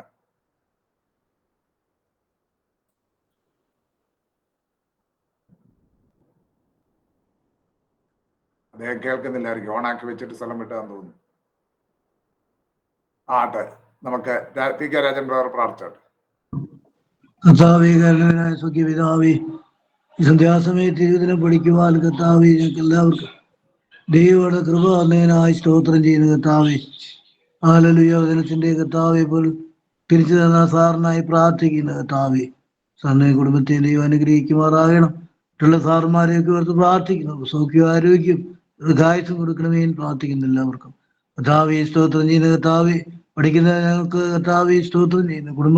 ഓരോരുത്തരെയും കുടുംബത്തെ ഓർത്ത് പ്രാർത്ഥിക്കുന്നു. കർത്താവരെ അനുഗ്രഹിക്കും, വയലുകളെ അനുഗ്രഹിക്കും. കർത്താവയുടെ ആവശ്യങ്ങളെ അറിഞ്ഞ് പ്രവർത്തിക്കും. കർത്താവെ സ്തോത്രം ഞങ്ങൾക്ക് വേണ്ടി മറുപടിയായിട്ട് കർത്താവ് ഹല്ലേലൂയ ഞങ്ങളെ വിശദീകരിച്ച് കർത്താവ് ദൈവമുമ്പാകെ നിർത്തുവാൻ കർത്താവെ ഹല്ലേലൂയ സ്തോത്രം ഞങ്ങൾക്ക് കർത്താവ് എന്ന ഭാഗ്യത്തിനായി സ്തോത്രം ചെയ്യുന്നു. അതിനെ കുറിച്ച് പഠിക്കുവാൻ ധ്യാനിപ്പാനും കർത്താവ് ഞങ്ങൾക്ക് ഇടയാക്കിയതിനായി സ്തോത്രം ചെയ്യുന്നു. പ്രത്യേകിച്ച് അവർ കോളേജിന്റെ എല്ലാവിധമാകുന്ന കർത്താവെ സ്തോത്രം അനുഗ്രഹത്തിനായി പ്രാർത്ഥിക്കുന്നു. ഭാരങ്ങളും കർത്താവിന്റെ കരങ്ങളിൽ ഏൽപ്പിക്കുന്നു, സമർപ്പിക്കുന്നു. യേശുവിന്റെ നാമത്തിൽ തന്നെ ആമേൻ. ആമേൻ. കർത്താവ് എല്ലാവരെയും അനുഗ്രഹിക്കട്ടെ. ചില സഹോദരങ്ങൾ എനിക്ക് പേഴ്സണൽ മെസ്സേജ് അയച്ചു, സ്നാനത്തെ കുറിച്ച് ഒരു ക്ലാസ് എടുത്താൽ കൊള്ളാം. ഞാൻ പറഞ്ഞു, ഈ നോർമൽ എനിക്ക് എടുക്കാൻ പറ്റില്ല. അതുകൊണ്ട് അങ്ങനെ എടുക്കണമെങ്കിൽ ഫെബ്രുവരി മാസം 1-ാം തീയതി ശനിയാഴ്ച വൈകിട്ട് 6 മണിക്ക് എടുക്കണമെന്ന് ചിന്തിക്കുകയാണ്. താല്പര്യമുള്ളവരുണ്ടെങ്കിൽ എനിക്ക് പേഴ്സണലി മെസ്സേജ് ഇടുക. അങ്ങനെ ഒരു കുറെ പേരുണ്ടെങ്കിൽ സ്നാനത്തെ പറ്റി അന്ന് ക്ലാസ് എടുക്കാം. 2 സഹോദരങ്ങൾ. Thank you sir.